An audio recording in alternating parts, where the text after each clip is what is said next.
Then begin to recite the Sutra.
Good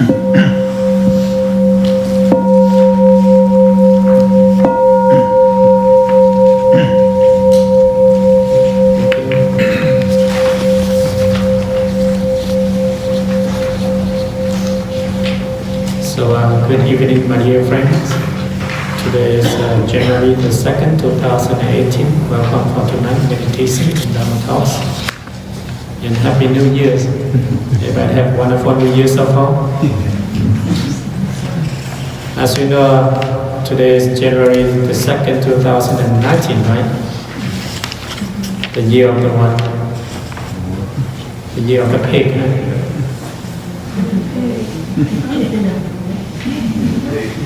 So tonight we finish this Sutra on 42 section. We're on section 39. Tonight we will finish at the end of this Sutra. So Marcus, can you read 39 for us? Sure. The Buddha's instructions are not biased. The Buddha said, students of the Buddha's way should believe in and accord with everything that the Buddha teaches. When you eat honey, it is sweet on the surface and sweet in the center. It is the same with my sutras. So this is the last four sections of the sutra spoken by the awakened one, the 42 sections. The section 39 at this point, as you know, he reminds his disciple that the Buddha teaching or the Buddha ways is like all the teaching is like honey, right? It's like we have a cake, but the cake you eat any corner is sweet, right? So here the Buddha said that my teaching, every sutra, every teaching is like the honey. Doesn't matter what method you use, you can achieve enlightenment. It's like today we divide Buddhism in two types of tradition. We call Mahayana tradition and Theravada tradition. So internally, Mahayana tradition, they attach to the teaching, and Theravada tradition, they attach to the teaching, and they say, oh, you are Mahayana, oh, you are Theravada. So the Buddha say, there's no Mahayana, no Theravada. They are the same. It's like honey. So whatever you study the Buddha teaching and apply for your practice, the Buddha teaching is like medicine. Each person have different what we call sickness, ill, disease. So if you have that disease, you think that medicine is good for you. But other people, they don't have that disease, they cannot drink that medicine, right? So all the Buddha teaching, the awakened teaching is like medicine. It depends on what apply, what is helpful for you, what cure your sickness. So the sickness here is talking about our mind. Yeah, we have the disease mind, hatred, anger, delusion, this ego. So the main thing we study the Buddha teaching is help us to have more peace, more calmness, to able to alleviate all the suffering in this world, right? So do not fight over this teaching is good, that teaching is bad. Do not do that, because all teaching, just like the Buddha say, when you eat the honey, it is sweet when the surface, and the sweet is the center. It's the same, whatever you eat. So all his teaching, this three methods, all the teaching is depend on. The first method is the precept. So even though you study Mahayana tradition or Theravada tradition, the first is you have to take care of the precept, right? And the second is concentration, calmness, right? And the third is wisdom. So all tradition of Buddhism, you can see this Korean Buddhism, Tibet Buddhism, Chinese Buddhism, Vietnam or Japan, or Mahayana, India. They are different tradition, but they are the same teaching. So here the same three method, precept, concentration, and wisdom. So the Buddha said that all his teachings depend on these three methods. Whatever method you use, first you have to take care of the precept. It's like a lay person, they have to take care of the 5 precepts. If you cannot take care of 5 precepts, how can you practice other method, right? So this is the basic. So if you want to build a house or the building, first you have to have a good foundation. So the good foundation is the 5 precepts, right? So a Buddhist monk, we are the same thing. Doesn't matter you are Theravada tradition or Mahayana tradition, our basic is take care of 250 precepts. Doesn't matter what method you practice. So it's the precept, is the basic. And then the second is concentration, calmness. So if you take care of the precept, then you have calmness. Just like if you have no killing, no stealing, no sexual misconduct, no lying, no intoxication, then your mind is calm. If you break one of the precept, then your mind is not calm, right? Just like you walk in and you kill some bug or some animal, your mind is irritated, right? So here, the first is the precept lead you to calmness, concentration. So when you have your mind's calm, concentration, your wisdom will arise, right? So that's why the 3 methods, all tradition of Buddhism, they have to take care, they practice. So what doesn't matter you study Zen tradition, Tantra, Pure Land, or whatever method you use, they are the same. Vipassana, whatever method, these 3 concepts. So the Buddha say that his teaching is the same thing. It's like honey. Any corner you eat is sweet, right? You cannot say, oh, I eat the sun is sweeter than the mirror one. I mean the sign, right? You cannot say that. So like the teachings that Buddha is like that. So we are on section 40. Stephen, can you read section 40 for us? The way is practiced in the mind. The Buddha said, a Shramana who practices the way should not be like an ox turning a millstone. Such a one walks the way with his body, but his mind is not on the way. If the mind is concentrated on the way, what further need is there to practice? Okay, so this section he's go further that the ways, the practice is our mind. So all the Buddha teaching is to kill our mind. Our mind have a lot of disease, right? Illness of greed, hatred, anger. So he told Samana is like monks or nun or lay people who practice the way, the method. It's not like acts, right? We cannot just read it and we just go around acts. Do you know mind storm, right? The acts is walk around, right? So you have to go beyond that. So when you understand the method, you have to practice. You cannot say, oh, I follow this method, I use that method, and you just recite. It means you just not, you know the method and you just recite, but you put the method into practice, right? So the first is we have to understand, study, and put into practice. You cannot just study and understand, and then you don't put into practice. Just like he gave an example, the axe turning the mill stone, right? It's like we are like that. Some people just study, get knowledge, and they go around and talk about it, but they never put into practice. When suffering gone, they cannot handle it, right? So here the Buddha say, when you understand the teaching, put into practice, use it. Don't just study everything and store in your mind. And this is like a library, right? You have to put it into practice and use it.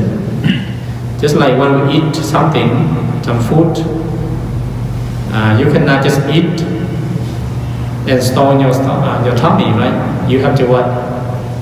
You have to digest and use the nutrition to nurture your body. So the teaching is the same thing. You just not learn and study and put in your mind and right there for knowledge, but you put into practice. So here he said that the way is the same thing. When you understand the method, you choose the way, the path, and then put it into practice. If your mind is constrained on the ways, what further needs there to be practiced? So when your mind is calmness, peace, then you don't need to practice, right? That's already practiced. That is a good sentence to remember. If the mind is concentrated on the way, what further need to be practiced? If your mind can truly cultivate the way, if you can cultivate a single mind without thought, without forethinking, then you already practice. So this lead to samadhi. Samadhi is concentration. So he said that we have to be single mind. Single mind is like we don't think around a lot, but we stillness one point, right? So he wants us to put into practice. So pay attention to your study. Just like children, when they learn, you say that, oh, you have to go out, put on your jacket, it's cold weather, put on your jacket, and don't go outside and take out your jacket. But if you are truly respectful children, you follow your instruction, your mom and dad instruction. But if you don't follow the instruction, you go out and take your jacket out, take your glove out, and then what? You get a cold, sickness, right? So the Buddha said the same thing. So make sure understand the way, the path correctly, and put into practice. If you practice and you don't understand the path, the way, then it's very difficult, right? So whatever method you choose, you have to understand clearly, and then put into practice.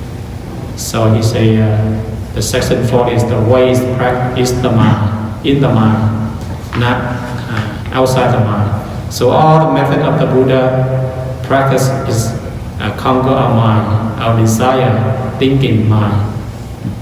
Okay, we are on section 41. Daniel, can you read 41 for us? A straight mind gets rid of desire.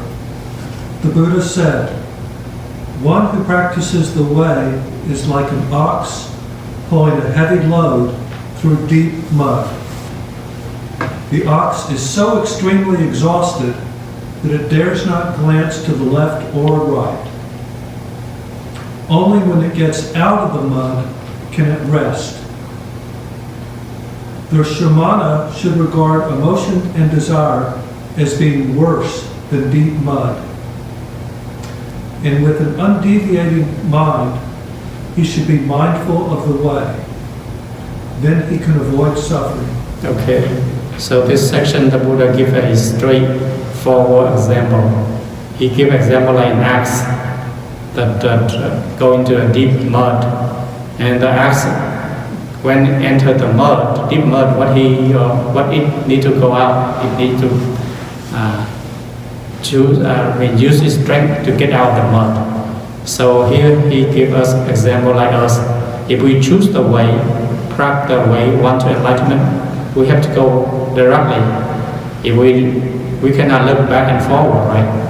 We cannot say, oh, I practice today, I live long life, I can practice next week. We tend to procrastinate our practice because of our laziness. So he wants us to, like an axe, continue to practice. Even though the axe carry a heavy load of stuff in its back, but it's trapped in the mud, it's trying to get out. So we are trapped in the mud of desire, greed, anger, illusion. And then we have to get out of the mud, right? So he say, monks or nuns, we should know that our emotion and desire are worse than the mud. Mud you can get rid of it very easily, but the desire, the emotion is very hard to get rid of. So he said that when we choose the path, we should follow the path and go straight directly. Just like this, the story about this king. One day this king had a prisoner. He allowed his prisoner free if he able to carry a bowl of oil and walk directly to 20 feet without spilling. And then all around is a concubine, food and other things. He had to carry the bowl full with oil. If he look around and what? The oil will spill. So he concentrate. If he spills the oil, there's a man walk behind him, chop his head. So the king ordered like that. So what he do? Is he look around, concubine, all this food dancing around, so he just concentrate on his bowl of oil. He have to concentrate on his bowl of oil, right? This because once the oil spill, there's a man behind him, chop his head. So our practice like that. Even though we have a lot of desire world, iPhone, iPad, car, Mercedes, our practice, don't look at nothing. We have to go directly. Right? Just like when we go shopping, there's a lot of beautiful things we tend to look around. But for a Buddhist monk, we have to go directly what we need to buy and then go home. We just cannot look around. Because all of things can what? Yeah, your desire, your all the stuff you're craving, right? So here he say this prisoner like that. So our practice like that. When we choose the way, follow, direct, go directly. Don't look around. If you look around, you will spill your oil. So he told to his disciple like that. If you choose the way, the practice, you have to follow that way. So this is very essential for us to practice. To direct straight to our mind and get rid of all the desire of greed, envy, illusion, the desire of materials, all those stuff. So this is a very simple section. Okay, we are on section 42. Michael, can you read the last one?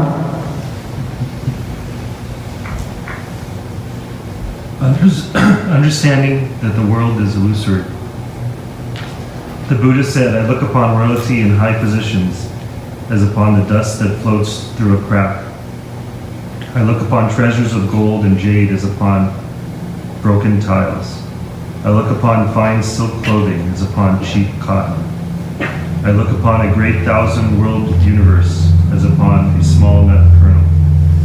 I look upon the waters of the Anavatatta lake as upon oil used to anoint the feet. Okay, so this is the last section of the 42 section.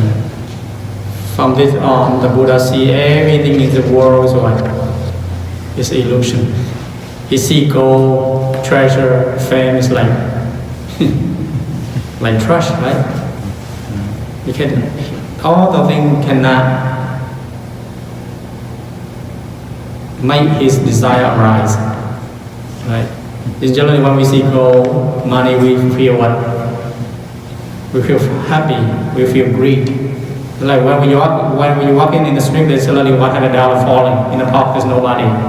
What you do? Oh, you look around, nobody, put in the pocket. That's like what? That's greed, right?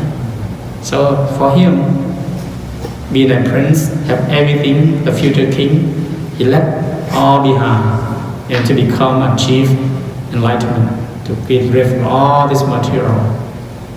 He not attached to it. Even though he have all the material, he don't attach to it. He see royal high position as dust. But for us, we see our high position like what? Like treasure, right? He see gold, jade, or on like a broken tile, right? But for us, we are to see gold is a lot, is something. That's treasure, right? Money is like something treasure.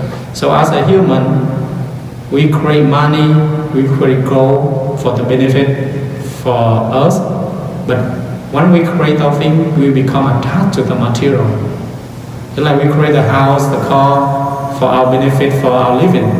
But sometimes we create a thing, we become slave of the material, right? So either you are boss the material or the material boss you.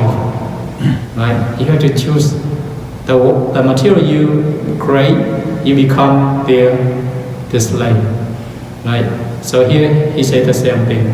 So when you're able to let go of all the material in the world, like it's temporary, it's used for our daily activity, then you're not attached to it. But do not let the material push you around, boss you around.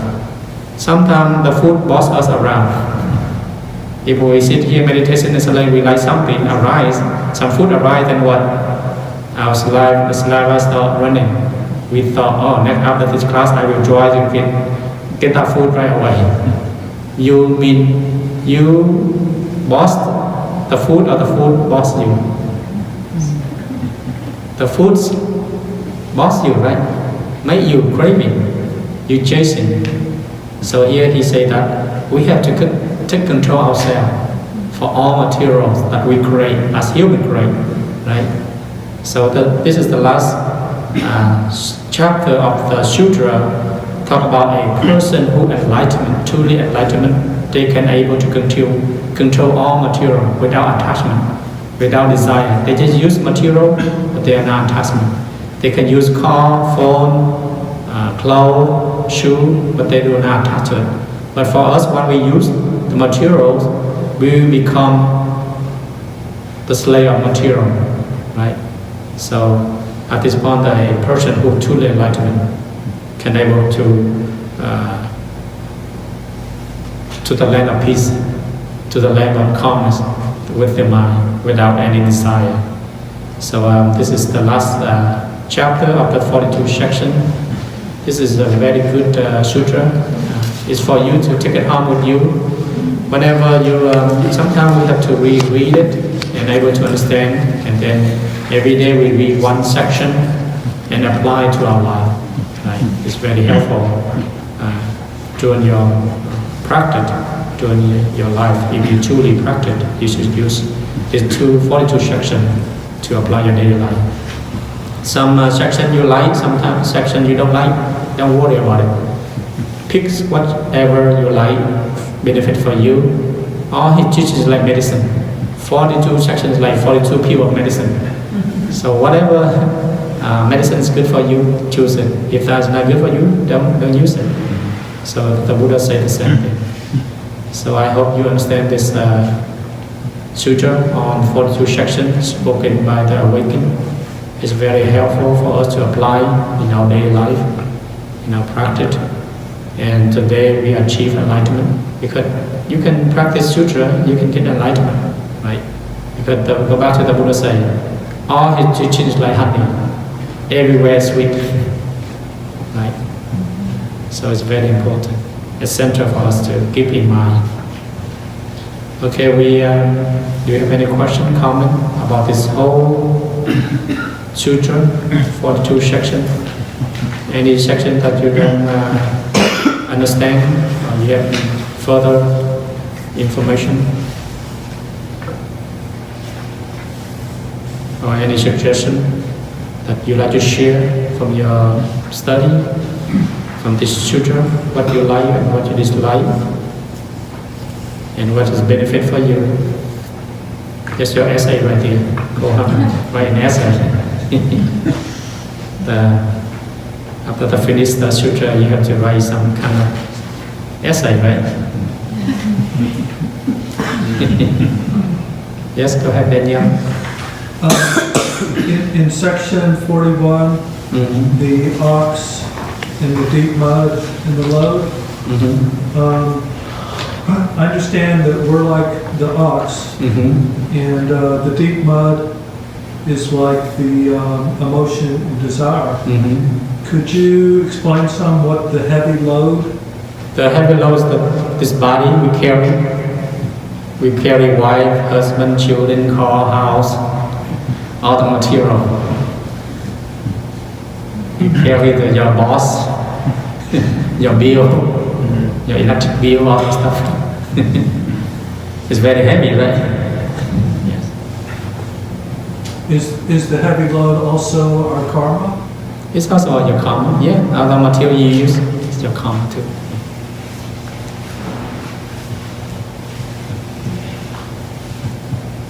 Thank you. Okay. Anybody else? Any comment about this sutra? Yes, go ahead. What's your name? Samantha. Samantha. Okay.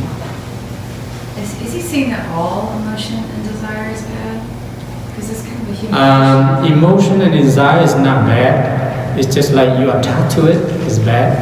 If you don't attachment, then because as a human we have emotion, desire, right? But don't attach to it. Yeah. The main thing is not attach to it. If a human we don't have emotion, desire, then we are like rock. Yeah. Like robot. We all have this emotion and desire, but as long as we don't not attach to it. Yeah. That's a good question. Just like we all have love, depend on the love you use. If you attach to your love, then that's the bad love, selfish love.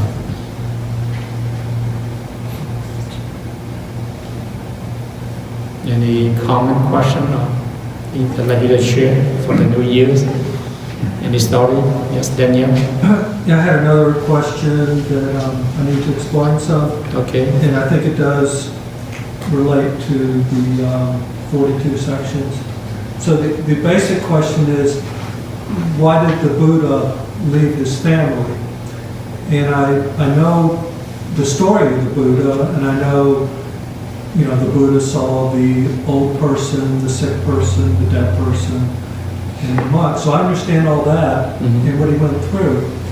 But on the other hand, it seemed like, leaving his family, he had a son, he had a wife, and I'm sure that made it difficult for his family that he left. He wasn't there anymore with his family. So I'm just wondering if it's known more how he came to that decision to leave his family. Before he leaving, he think 3 times. He walk in, walk out 3 times. Actually, when he leaving, he's not leaving. He leaving to find a method to come back to help them, to save them. Just like after his enlightenment, he go back to his family, his wife, his son, to save them, to get enlightenment. So he leaving actually not leaving. He go find a method, the way, and then go back to save them. So like all his family drowning in the ocean, he had to save himself first. Swim into the shore, get some boat out and save them. So when we say, why the prince leave his family? When we understand that way, it's very low understanding. It's like Buddhism, why are we leaving our family? We leave the family to get enlightenment, to find a way. Then we go back to help our family. Do you see that? I do see that. There we go. At the end of his life, he saved his wife. His wife become an airhead. His children, his child become an airhead. They are enlightened. So, actually, he's not living. He just go find a method, a way to save him, save himself, and then save them. Just like when you become a monk, you are not leaving your family. You just go find enlightenment, and when you're enlightenment, you go back to save your family, right? Okay, go ahead. Well, why does the monks don't have kids themselves? That is our precept, because you have children, you will have reincarnation. Monks, we have to start the reincarnation. Start of desire. The first desire is desire of sex. That's the main thing. When you have that mind, then you will be samsara. Then your mind is not at peace. So the first precept of monks, you should not have thought. But for lay people, it's okay. Right? But for a monk, we have to cut off our desire. That desire helps you to born, reborn. You cannot achieve enlightenment when you have that desire. You cannot become a Buddha, arrogant, if you still have that mind desire. But you can become, you could have had children and then decide to be a monk. That's Yes, still okay. you have your children, and then you decide to become a monk. That's your choice. But it's very difficult. Yeah. When you have children, you be monk, and then when you meditate, you already think about your children. What are my family, what my wife doing, and all this stuff. It's hard to practice. But if you are truly practice, it doesn't matter. But mostly, 88% they fall back. Yeah. It's very difficult to have when you have family. That's why usually monks, they are very young, they have no family. It's easier for them. Mm-hmm. It's hard enough to leave your mom and dad. Yeah.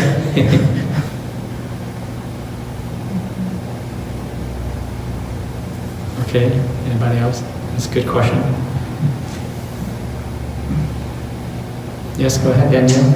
Yeah, I wanted to thank Sophia. Last year, I talked to the group about my addiction to watching the Seahawks. Oh. And I'm very glad they're doing well. They're going to be in the playoffs. That's good. But yeah, I have cut down. I don't watch them now. I still keep up with what they're doing.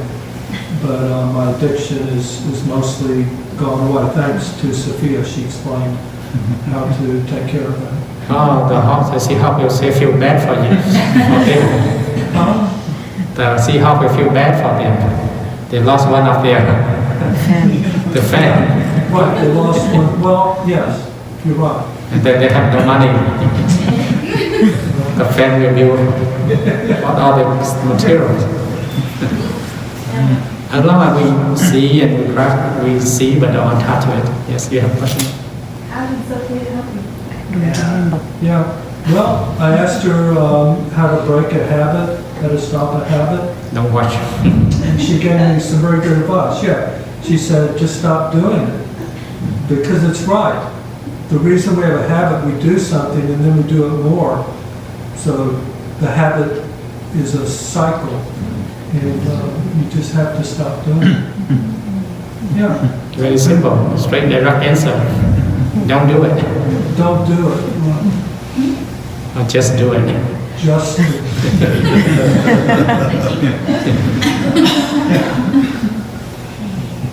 Well, To be or not to be. it's actually what Yoda said Yes. to Luke Skywalker. He said, don't try, do.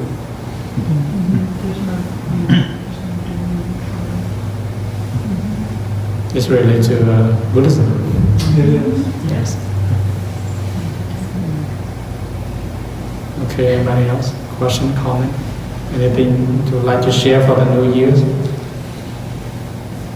Yes. Can you speak about non-self? Non-self, probably next week I will talk about it for 1 hour because this is very long topic. It's also we have to contemplate. The term non-self is mean there's no independent self. Everything is related. Just like we say, oh, I have this body. This is myself. Without the tofu, without the food, the water, the air, the sky, who create this self? You see? So when you understand the non-self and the self, then you understand everything. That's what we call dependent and co-arising. Everything has to depend on each other. You cannot say, oh, I can live by myself. I don't need nobody. Who create the electric? Who create the cloud? Who pay the bill? All those things. Who make the road for you? Who make the food for you? You see that? You cannot live, even though you live in the moon by yourself, you still not by yourself. All the material inside your body, your lung, your liver, all the bacteria, actually you're not yourself. There's a billion of centimeters inside of you. They live in and they die every day inside of you. And you say you are yourself. So the concept of non-self is very central to practice. It's called non-ego. Yeah. So next time, that's what I will try to discuss about non-self. We can able to understand non-self and then the self. Yeah. Any question, comment? Yes? Do we start a new sutra next week, or you can explain that next week? Just independent topic, and then we will see what sutra we need to explain about. I will announce next week. Yeah. We will rest a couple of weeks for sutra, just study self topic, just one topic a day, 8 weeks.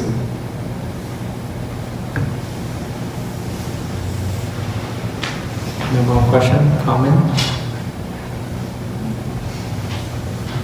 Okay, we will recite the ending verse. We will let you go. Enjoy your wonderful New Year's.